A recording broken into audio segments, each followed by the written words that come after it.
Oliver marshaled his trucks without order. He did so deliberately, knowing that he would have to spend extra time at each stop, shunting them into their sidings. It'll serve Donald right if he has to wait.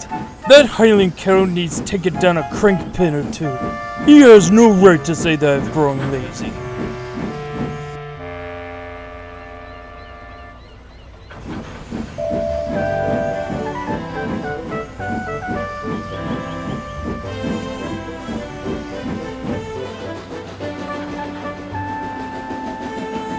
He stopped for a drink at the water tower on the quay, then followed his guard down the tramway to the branch line.